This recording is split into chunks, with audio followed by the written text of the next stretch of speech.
৪৩টি পণ্য ও সেবা খাতে ভ্যাট বৃদ্ধির সিদ্ধান্ত নিয়েছে সরকার। নিত্য প্রয়োজনীয় পণ্যের দামে এর কোনো প্রভাব পড়বে না বলে দাবি করেছেন অর্থ উপদেষ্টা। বলেন, এত কম ভ্যাট পৃথিবীর কোথাও নেই।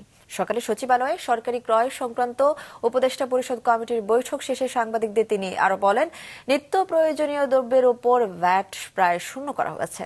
৩ তারকার উপরে রেস্টুরেন্টের ভ্যাট বাড়ানো হয়েছে। যারা বিমানে চড়েন তাদের ২০০ টাকা বেশি দিতে না পারার কোনো কারণ নেই। জানান, দেশের অর্থনীতি মোটামুটি শক্তিশালী হয়েছে, জনগণের স্বস্তি না পাওয়ার কারণ দেখছি না। রাজস্ব ঘাটতি অনেক বেশি, শিক্ষা, স্বাস্থ্য, আইটি খাতে বাজেট বরাদ্দ বাড়ানো হবে। সব চিন্তা ভাবনা করেই ভ্যাট বাড়ানো হয়েছে বলেন উপদেষ্টা।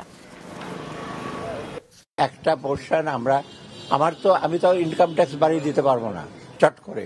কোম্পানি ট্যাক্স যদি আরো বাড়ায়, ওরা দ্য হাইয়েস্ট। আমাদের সব সার্ভিস চিন্তা করে আমাদের আস্তে আস্তে আমরা ইম্পোর্ট কমে যাচ্ছে। ইম্পোর্টে যে আমরা ইনকামটা পেতাম, আমরা এখানে চেষ্টা ডোমেস্টিক সব চিন্তা ভাবনা করি আমরা এটা করেছি।